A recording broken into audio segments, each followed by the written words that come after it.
Crocker and Zach Hessen, everybody. Love those guys.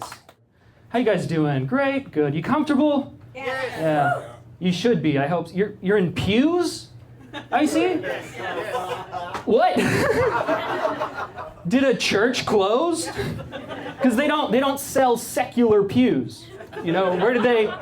Or were they stolen? That's also very sad. How many people had to stop believing in God just so you guys could be comfortable tonight? It's very sad. I do like the aesthetic in here, though. Very nice, very cool aesthetic. You know, you got like the graffiti and the pews. Makes me feel like I'm in one of those cool churches. You know those modern churches that like love gay people and hate the Bible. For the duality of man, non-denominational. No, just me. Okie dokie. But I do like the graffiti. That's really cool. It's very pretty and very professionally vandalized.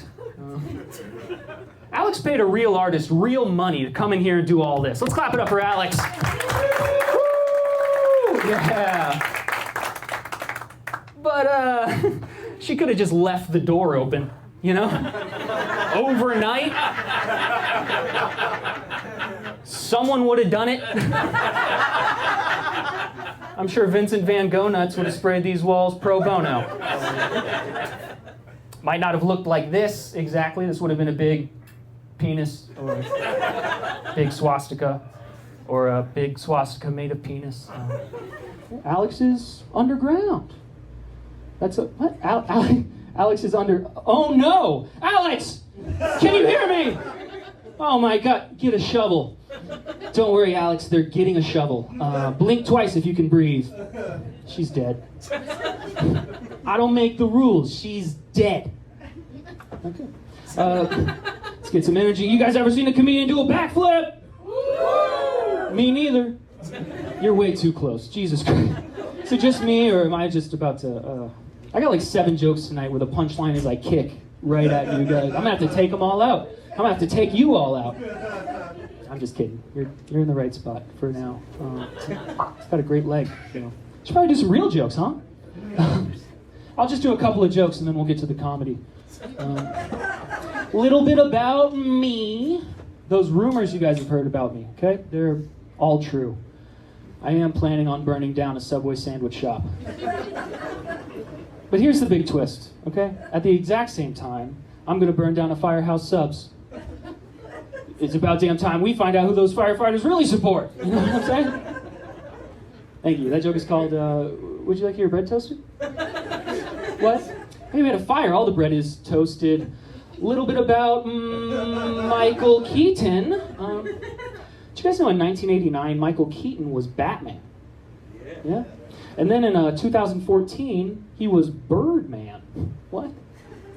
I can't wait until 2039 when he's going to be dead. Man. A little bit about penguins. Gotcha. Do you guys know that penguins mate for life? Yeah, a couple of you? Doesn't really matter. Sometimes when a penguin, specifically when a male penguin, cannot find a mate for a really long time, he will waddle off alone and kill himself. And there's nothing's funny about that, okay? Nothing's funny about that. Nothing's funny about that. Except for the part where he waddles, That bitch! Oh, he's got a bigger beak! There is no stopping the torment inside! That joke's called Sad Feet. Just trying to keep you guys on your toes, Would you mind standing up for me? Man, it's great to be here. It's just great to be doing comedy because, thank God you sat down. The last show, he stood for the rest of the show. I was fucking sit down. Anyway, it's great to be here, just doing comedy, because my family, we just lost my grandpa the other day. So if you guys wouldn't mind after this, just looking for him. You know? He's got white hair. He answers to Grandpa. You can't miss him. But he's learned how to use the locks, you know, when they get to that age. You can't keep me in a cage! Yes, we can, Grandpa. We have more muscles than you. We choose where you live. Read the Bible. It's a big book. It's probably in there somewhere. I'm sorry about these jokes, guys. I'm just a little bit disturbed. Oh my God, are you sick? Guys, if you're down with the sickness, never doing that joke again, you know? It's too corny. Boom, 1011 WJRR. We have the songs that go real pug music. Plug in, pug out. 1011 WJRR. I used to push people in wheelchairs. That's the start of the next joke. I used to push people in wheelchairs. As a job, I'm not just a monster, you know. Get over here. Have fun fixing that. Legolas? I used to push people in wheelchairs at the airport, and there's 3 types of people that need pushing. You got elderly, injured, obese. We call that one expert mode. One day I'm pushing expert mode. This guy wanted to stop for a snack, go figure. So I push him into the snack shack. We're going up and down the aisles. He's like a little kid in a grocery cart, except, you know, his mommy isn't there to tell him to put anything back. So he's getting one of everything. I swear to God, I have to stop his chair every 2 feet, which was ironic because he only had one. That's probably why he needed the chair, the self-inflicted diabetes. So I see, like, halfway through, this is a true story, halfway through, I'm pushing up and down the aisles, I see a dollar bill on the ground, and I go to pick it up, and this nice man said, "What are you, an idiot? You never pick up money off the ground. That's like rule 1 of being a person. Don't you know that could make you sick? That could kill you."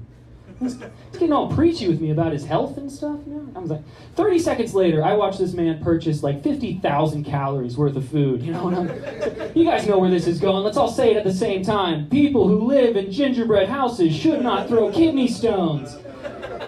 You know that old adage? That hasn't been passed down through your family trees? Okay. I live in the Keebler-El family tree. I'm a pretty cool guy. You can trust me. You guys seem cool. You can trust me. I listen to like a bunch of cool music, like diverse, cool music. You know, stuff like Ludacris. I'm the only one who likes rapping here? Just me? I'm the only hip-hop head here, huh? Alliteration, I can do it too. I'm a huge fan of rap. You can tell that I'm lying about that. But no, I like rappers. I like rappers because of their names, you know? Like Travis Scott. You know, like Travis Scott. Come on. 2 white names. 1 black man. Who's this guy think he is? Anthony Edwards? For those of you who aren't, that's another. He's like a modern Bill Russell. Anyway. Yeah, modern Bill Russell. I like that song that Travis Scott has, where he goes, I just hit a 3-peat. Fuck 3 hoes I met this week.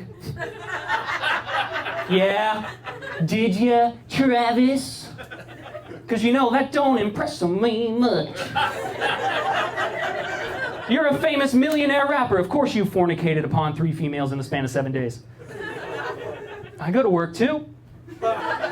It's like the same thing. I'm not impressed. I'd be more impressed if he said something like, I just hit a 3-peat. Made 3 lifelong friends who respect my personality and don't care about my money or my cars or my clothes or my hoes. I met this week.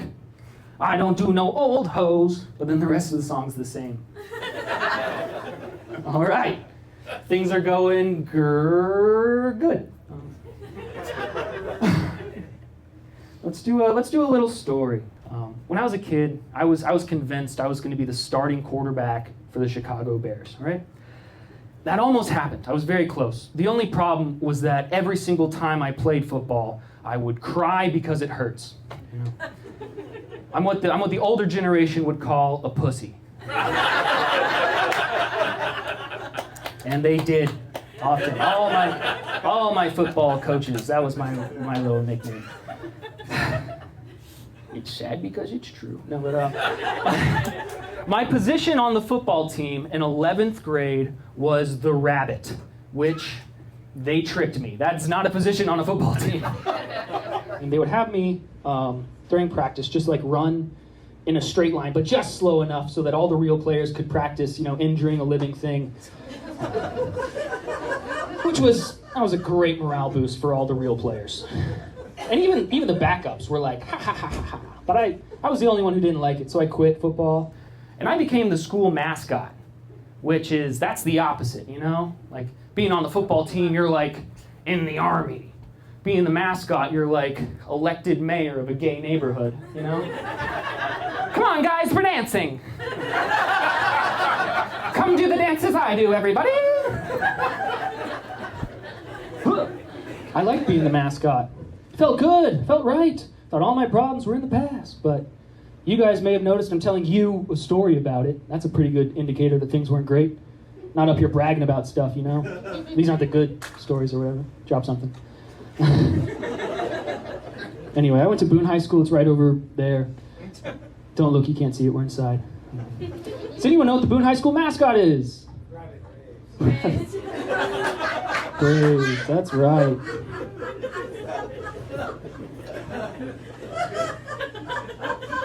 Do you want to do 5 on the stage real quick? Let's turn this night around. No, it's a brave, right? Boone Braves, alliteration. Now, a brave is a Native American, okay? And I am not. And I never have been. Except in 2015. Back then, under the Friday night lights, I danced my heart out as a proud representative of Native America. I wore the headdress, I wore those frilly pants, I did that mouth-slapping thing a lot. Yeah. I'm what the younger generation would call a racist. I can't get hired at Gatorland, that's true. I applied to work at Gatorland, they just said no. That was it, one word, that's humbling. To be turned down by Orlando's 9th most popular theme park. And let me be clear, I didn't apply to be like president of the Gators. I applied for any available position. They don't want me anywhere near them Gators. And that wouldn't be so bad if they have people who work there who do not have arms, okay? 2 arms, I have. I have 2 arms.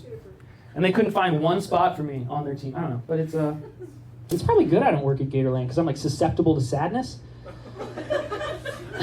Alliteration. I feel like if I looked at one of those gators in the eyes for even just a second and like imagined that he was, sad or anything, I'd probably let all of them go. And they don't need that in the Gator Guardians, They're not looking for that. They don't need a Pied Piper in the Gator Guardians, just me walking single file down the street with 2,500 gators. Come on, guys!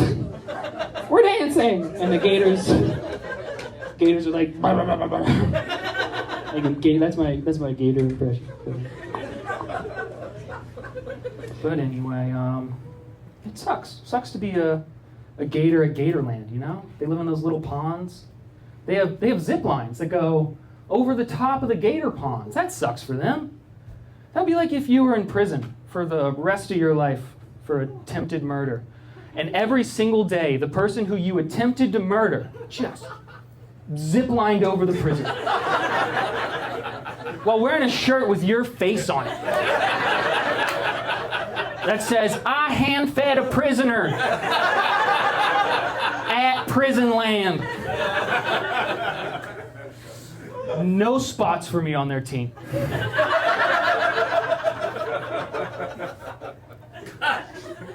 I don't know.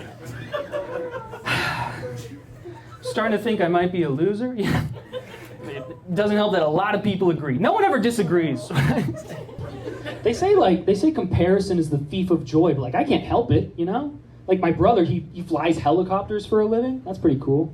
That's how he gets paid money. And before he did that, he was in charge of our country's nuclear missiles, which those are the big ones, I hear. And, I guarantee if you gave me $1 million tomorrow, there's a really good chance I wouldn't be able to spell helicopter or missile. Not kidding. Like MISS, ISSS, L, helicopter. Just kidding. That's how you spell Mrs. Isle. Mrs. Isle. Mrs. Isle. Mrs. Isle. Mrs. Isle. Was your son Danny Isle at home? Where was he the night of February the 14th? He's wanted in connection to the Valentine's Day murders. What the hell was I talking about? The Gatorland stuff and the mascot stuff. I'm pretty sure Gatorland doesn't even know about the mascot stuff. I think that was just like a resume issue. But anyway. It's a long tangent for a resume issue. You guys on Indeed? Indeed? No. Yeah, I'm gonna jump. I should have realized that there were some red flags to dressing up as a Native American consistently over the course of an entire school year. That might have some social repercussions in the future. The first red flag was that no one else wanted to do it. No one else auditioned. They begged me to audition, and I was like, I don't see why not. Couldn't hurt. I see no reason why not. Get me in there. Shout out every other student at my high school, you know, who didn't try to be the mascot. They all remain on the right side of history. Whereas I am now like a minor historical antagonist. There's a really good chance I'm going to be in a textbook one day for all the wrong reasons, you know? I just hope it's after my kids graduate. But also, I got to get some kids. That's neither here nor there. It wasn't until after I graduated that I realized, hey, wait a minute, like the cultural tide is shifting, you know? The Cleveland Indians became the Cleveland Guardians. The Washington Redskins became the Washington Commanders. I gotta go back to Boone. I gotta see if they changed the mascot, because if they did, I'm a racist, yada yada Gatorland, you know what I'm talking about. So I go back to Boone High School, I watch a football game, I see if they changed the mascot. And the answer is confusing! Because they're still the Boone Braves, but they just do not let the students dress up like a Brave anymore. They're really against that. It's like someone went to the school and the school was like, racist? Us? No. But, Robert, tell him what you did. We couldn't stop this little fucker from dressing up like an Indian. Ooh, thank God, we finally found a way to stop one little fucker a year from dressing up like an Indian. Which they did. They stopped cold turkey, or whatever Native Americans eat.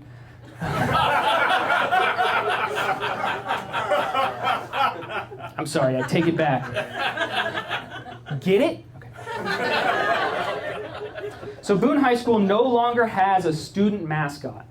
In fact, I was the last one. I was the final straw, which is never the straw I want to be, especially when racism is on the line. Inconceivable. It'd be one thing if I was like confined to the activities of the school, if like only the people at Boone High School saw me dressed up as the mascot, but I was kind of like a mascot for the entire community. Every now and then the city of Orlando would reach out and they'd be like, hey, how about you come do some mascot stuff for us? And I'd be like, I don't see why not. Couldn't hurt. Get me in news cameras, let's go.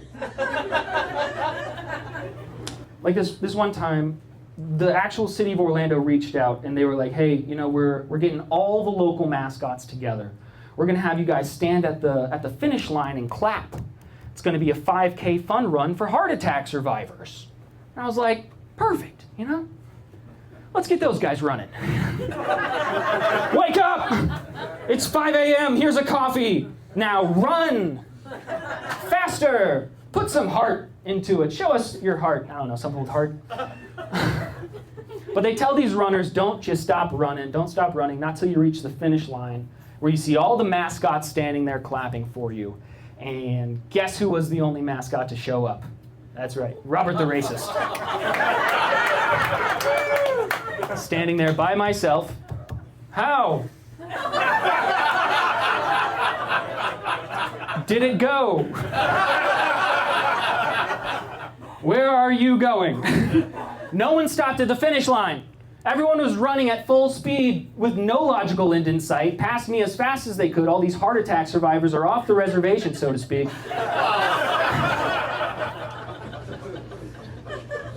As if they had never seen like a 17-year-old boy shirtless wearing almost exclusively feathers. My nipples were out.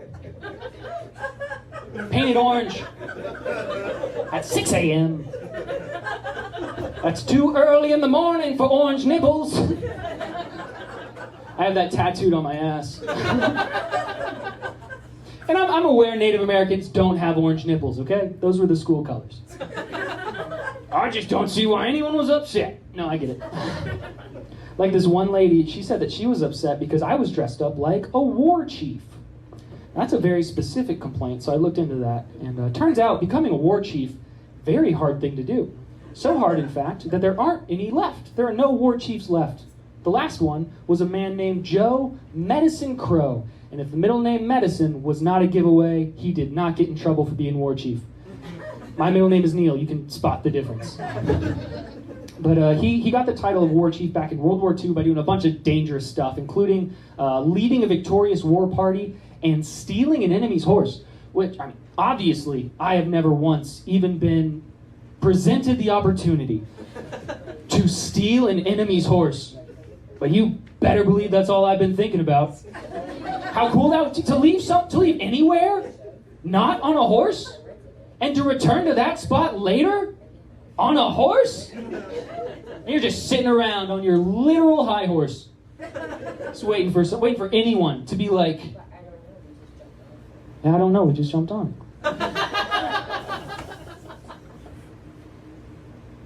Jump up, and get down. Can I get this footage real quick? I want the comedy special to feel like it was shot in the middle of a gas station robbery. But where'd all that momentum go? Oh yeah, it was right here. So this guy, he's like, where'd that horse come from? Oh, he's like, where'd you get that horse? And then you're all like, this whole thing? I stole this horse from my enemies. That's cool. I got a lot of respect for Joe Medicine Crow to have pulled that off. He deserves to be the last war chief. Now, unfortunately, Joe Medicine Crow passed away on April 3rd of 2016. And exactly 1 month later, on May 3rd of 2016, I returned the mascot uniform back to Boone High School, which means, technically speaking, I'm the last war chief. That's a big win for white culture. We did it. Daniel Day-Lewis, last of the Mohicans. Tom Cruise, the last samurai. I'm the last war chief. That's a triple crown, baby. Secretariat. That's also a horse. Yeah. You like that part? You like that part where I go, yeah. You can do it too. Everyone do your horse. Shh. You don't want to scare the horses. Do you guys think maybe I'm doing way too good? Too many laughs? I was worried about that. Let's do this. We'll cut the room down the middle, about right here. This side and that side. And fuck you guys on this side of the room. This side of the room! Woo! I love this side of the room. Fuck you guys on this side of the room. Fuck you. You look like a nice person. What the hell are you doing over there? You know? All right, let's see if these jokes still work. You ever think maybe OJ was just confused by the rules of the game Fuck, Marry, Kill? I just do these in order, right? Done. What? It's 3 separate women. Oh, no, it's one woman, one man that she was sleeping with allegedly. I didn't do it. So I was riding the bus the other day because this joke is made up. I get the last seat on this bus, man. I'm talking a full bus. And then at the next stop, a pregnant lady gets on the bus. I'm talking 10 months pregnant, gets on this bus, holding 2 huge bags of groceries, tons of food, tons of pregnancy, nowhere to sit on this bus. And the bus starts to pull away. No one is standing up. So naturally, I stand up and I say, excuse me, ma'am, you're fat as hell. Are you going to eat all that yourself? Got her! It's okay, I'm allowed to say that. My mom used to be pregnant. You know what I'm saying? You know what I'm saying? Yesterday I realized when I talk to myself, like in my head, I still say, you know what I'm saying? You know what I'm saying? No one knows. I'll do a short one. Michael B. Jordan? No. Michael B. Michael. 7 words. 3 of which Michael, 2 of which the letter B. Speaking of one of those Michael Jordans, you guys know sports betting? Yeah? Yeah. Yeah. God. It's legal, guys. We did it. Sports betting's legal in Florida. Yes! Yes, yes, yes! God, man. By a show of hands, do any of you have a couch I can sleep on tonight? Because I've been sports betting, I tell you. Hey, oh, I'm poor now. Whoa, hey, boy, I tell you, I'm so poor. I just bought a calculator. It only goes to 6. Boy, I tell you. Oh, boy, I tell you. Boy, I tell you, I'm so poor. My daughter asked for a cell phone for Christmas. I got her an app. All right, boy, I tell you. She gets no iPhones at all.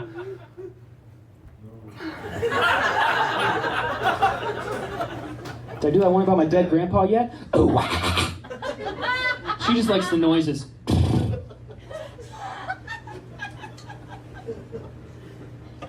Golly. Bro, you crazy. You crazy, bro. You crazy. We're gonna get her a mic. She's gonna be the director's commentary of this comedy special. And then he, what'd he do? He went, that was my favorite part when he went,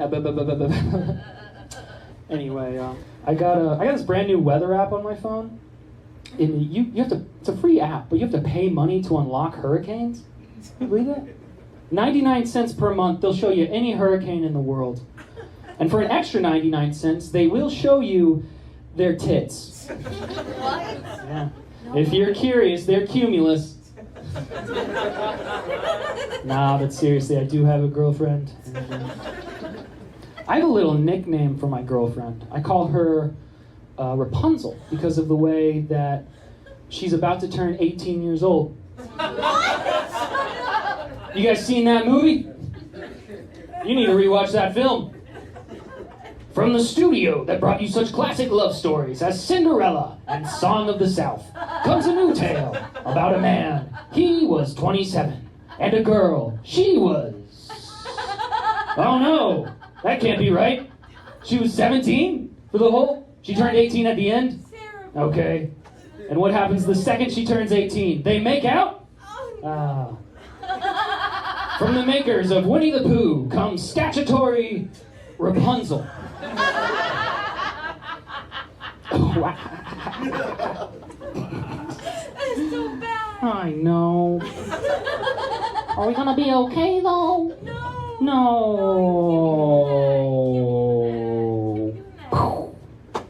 Good. Oof. Golly. You look German. Are you German? Not to my knowledge. This is a segue into the next bit. Oh, it's Germans. Germans, am I right? How'd that come up? You know those Germans? They got in trouble, didn't they? Ooh. Those pesky little Germans. They got in trouble for genetically engineering living things, which okay, come on. And it's kind of bad or whatever. Like, sure, a genetically engineered super race of Germans, that's bad. We can all agree that's bad. But, like, a genetically engineered dog in the shape of a wiener? Give me 5. Danke Deutschland für den Penishound.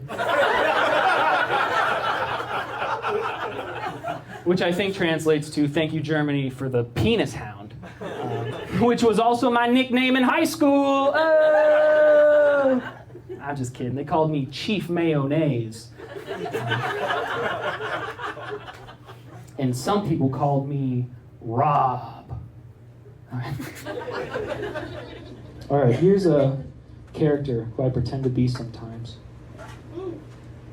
His name is Spelvis. So keep up. His name is Spelvis.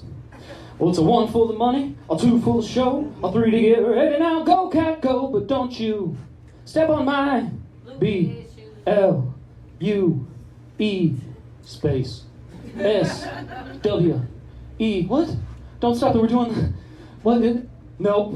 There is a W in Suede. So it's a U? No, it's not. Show me to me. I swear to God, if it's not a U, you're going to be so fucking... Okay. From the top.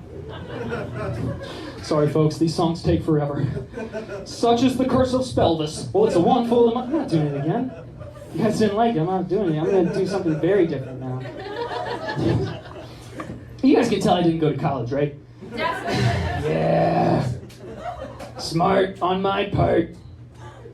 I decided to deliver sandwiches for a living, you know? I gave Jimmy John's the old college try. Want to know how that turned out? Look at me now. I'm 28 and I just started college. Turns out you can sign up whenever. But you guys thought there was just a bunch of 18-year-olds in there. Nope. I'm in there. With them. Me and them hanging out. Best of friends, me and these young... I wish I was joking. I have homework due tonight. I'm too old to have homework that is due tonight. It's not even for like doctor school. I'm getting my associates. My cousin's in high school. She has her associates.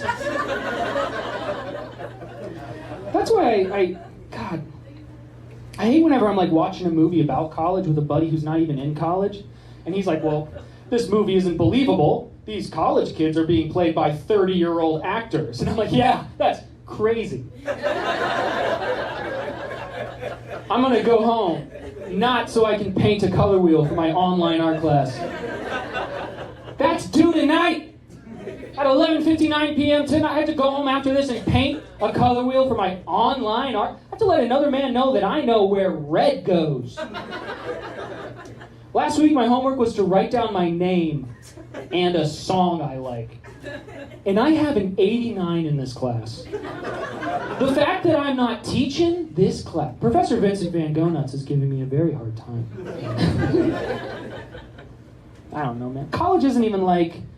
College's not like the only place you learn things, you know? You could learn stuff at like...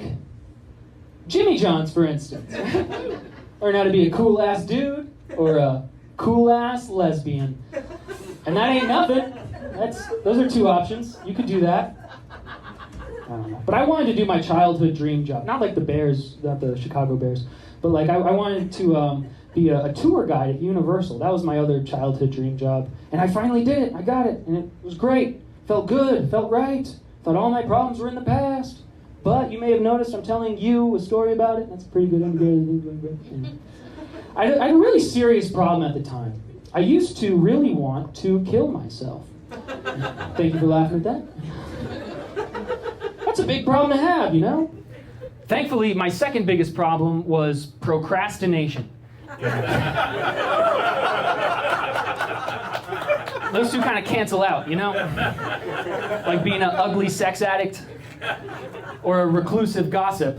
But it's it's hard to talk about it, you know? It's one of those hard things to talk about. You can't like, I don't know, it's hard to listen to someone talk about it. You can't even Google it. Like seriously, you can't research it at all. I forgot what year Robin Williams died, and now I'm on a watch list. I'm not a danger to myself, Google, just because I forgot that they made a Third Night at the Museum film. I typed into Google, I was like, hey, did Robin Williams kill himself before the Third Night at the Museum came out? And Google said, did you mean help, help, please for the love of God, help. Someone, this is a cry for help. Someone give me the National Suicide Hotline phone number. No, Google, that's not what I meant. Didn't do all that. They keep showing me the phone number, man. They're like, we made it shorter. Oh my gosh. Finally, we made the number shorter. It used to be 10 numbers, now it's 3 numbers. And like, all right, cool.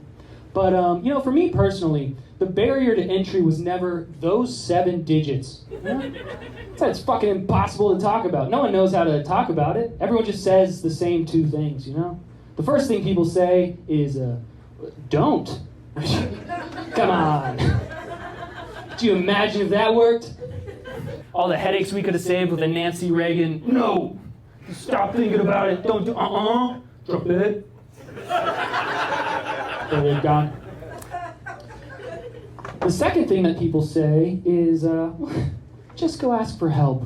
Just go ask for help. But like, no one tells you what to say. What, you want me to just run into a room? Help! You'll never guess who's trying to kill me. Oh, I made enemies with the wrong people. Person. It's a little bit ironic that I'm this, like, flamboyant on the subject currently. Because for nearly 10 years, I was totally in the attic about it. It's the same thing as saying I was in the closet, except there's windows to jump out of. I like that one too. I'm one of those guys who, I refused to ask for help, didn't want to ask for any help, so I had to come up with my own, fun little temporary solutions.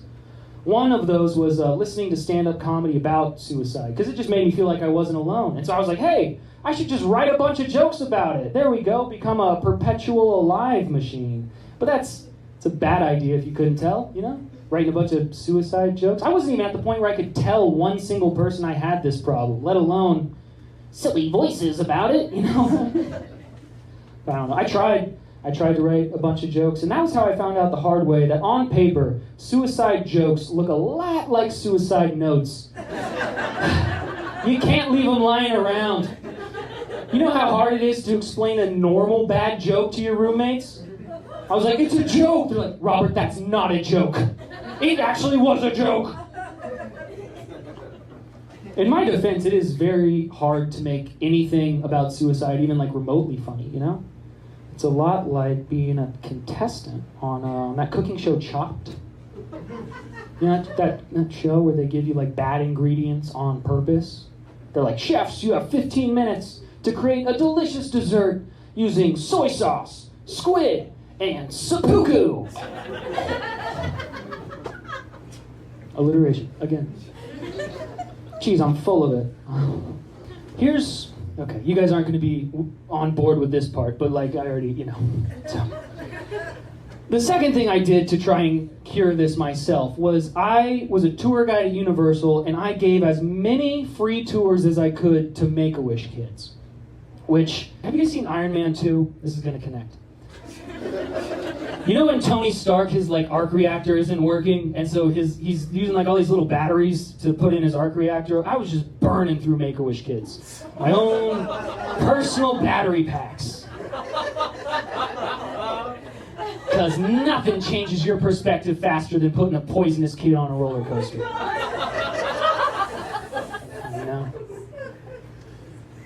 I'm aware it's not a good thing, but I'm here still. It didn't feel great. I felt like a Dementor from Harry Potter, just sucking the life out of these kids.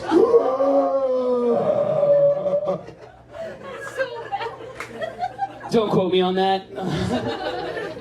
You can quote me on the part where I go, but not the part about the sucking the life out of the kids. I don't want anyone knowing anything about how I was sucking the life out of those kids. You guys seen 127 Hours?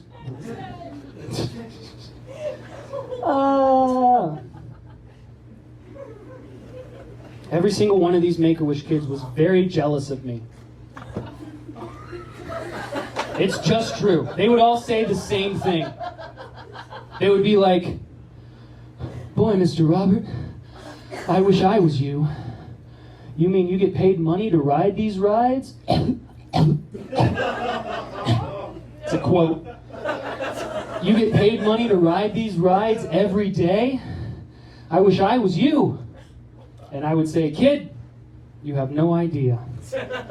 If I had two wishes, I'm switching places with you and making cancer feel good. But it wasn't all fun and games. You gotta remember the parents were there. And while the child is living out their dying wish, the parent is watching their child die.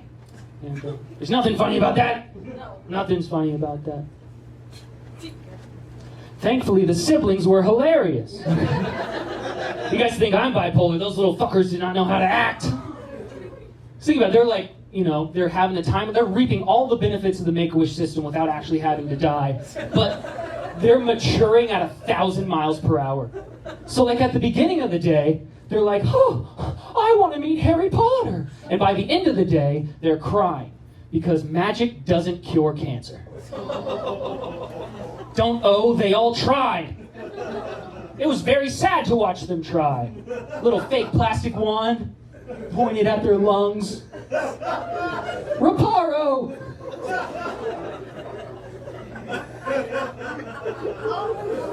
One kid tried to Avada Kedavra, kill his brother, put him out of his misery. That one was kind of funny, but mostly sad. Mostly very sad. You're not okay. No, I'm not okay. I'm not okay. Well, if you wanted honesty, that's all you had to say. Don't get me started. 1011 WJR. We have the songs that if you like jokes like this, you'll also like. All right. Okay. What was I talking about? Make-A-Wish kids, that's right. So I'm with these little Make-A-Wish kids, and there's a couple of pro tips that you guys might be able to use if you ever find yourself granting a wish. Feel free to steal these tips. First pro tip, whenever you are meeting the family for the first time, you gotta remember that the skinny child is not always the child with cancer. Unfortunately, the first thing you have to do is ask these parents which of their kids is dying of cancer, because it is not obvious, and you don't want to give the wrong one attention. Trust me. You don't want to make a dying kid jealous. It's like 6 years of bad luck, I think. Pro tip number 2. Always remember to remind these kids before the ride, seriously, before the ride starts, that they need to remove their wigs. Look to the sky! It's a bird! It's a frisbee! No, it's child wig!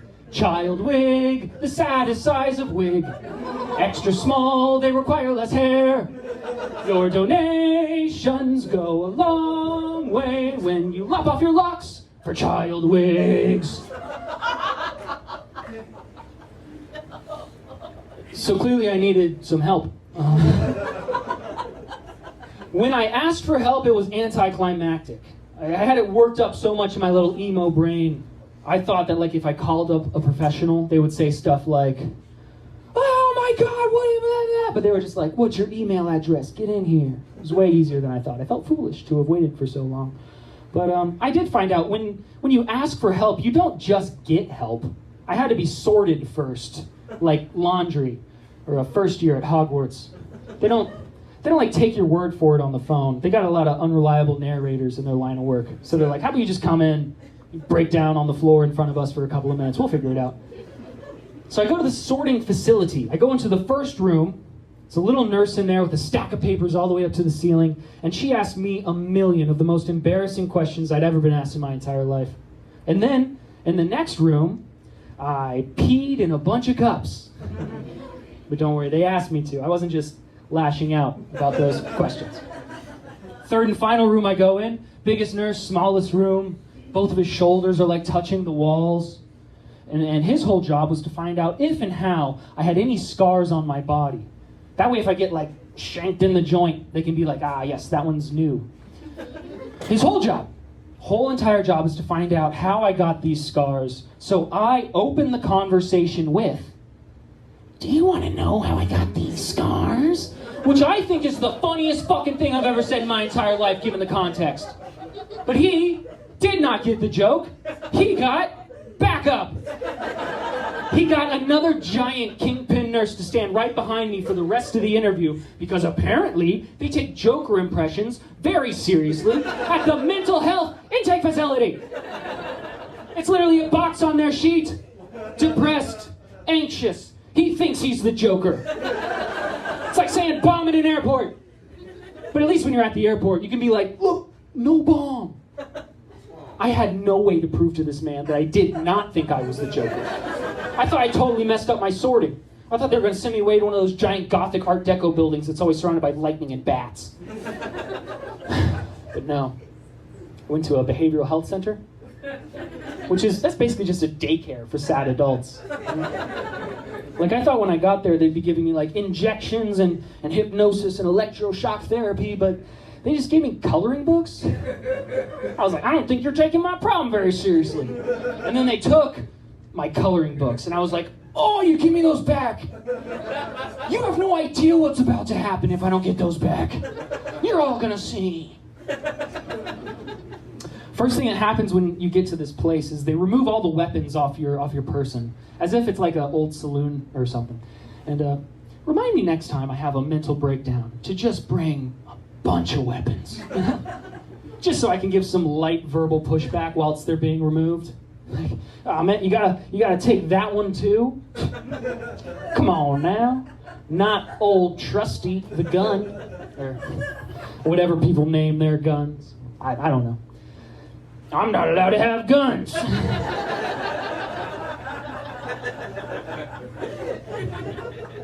You do everything at this place, at this behavioral health center, in a group together, like a big family. 20 people in my group. I had a great group. Half mental health patients, half drug addicts, or as they call it in the biz, an Arnold Palmer. No one in my group of 20 had the same thing going on. Everyone had like a different mental health or a different addiction thing. Or, actually, that's not true. There were two people in my group who both thought that they were Jesus. Which, that made for some incredible conversations. Because, like, the second one of them leaves the room, the other one's like, this fucking guy. Can you believe I'm right here? Oh, have you guys ever seen Jesus? Because I have. Twice.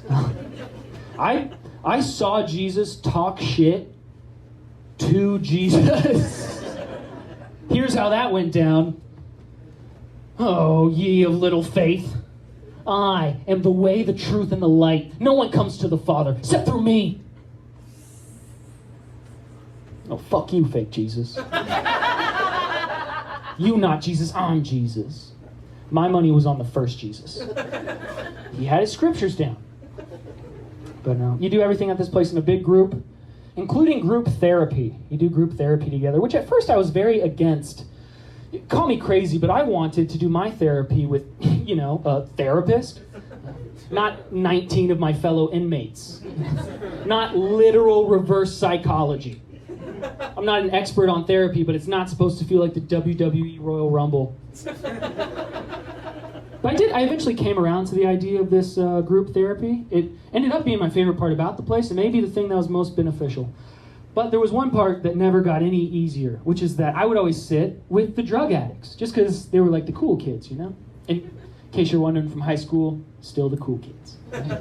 So I'm sitting with these adult, cool kids, and I just could never share my stories after they shared. They just had cooler stuff to talk about. Like, I'd sit next to the guy who did a lot of meth, and he would say stuff like, I love meth, and stuff like, oh, man, one time I ran out of money for meth.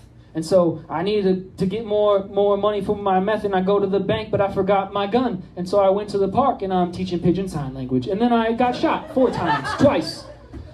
Robert, would you like to share next? I mean, I guess if I have to, there is no stopping the torment inside. That was the best one. We'll just comp that one into all of them. So I leave the behavioral health center, and I felt like I had all the tools I needed to maintain myself. Felt good, felt right, thought all my problems were in the past. But they're not, Like, when are all these problems going to go away? If only there was some way to get rid of all your problems at the exact same time. Okay, no, don't even think about it. Don't you even think about it. No, it's a joke. Dying's the last thing I'm gonna do. I just hope I'm old first, I want to be old before I die. That's my life goal. I want to be so old that every single person who sees me says the exact same thing.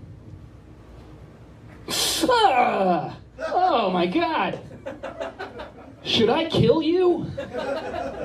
And I'll say no, but thank you. Because as long as I'm still alive, the world still has one war chief. All right. My name is Robert Strange. Thank you guys for coming. Thank you for being here. You guys are great.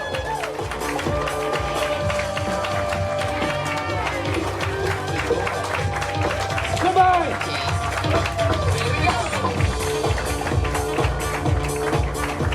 Robert Strange, everybody. Robert Strange. Absolutely. Thank you guys for coming out tonight. I hope you had a great time.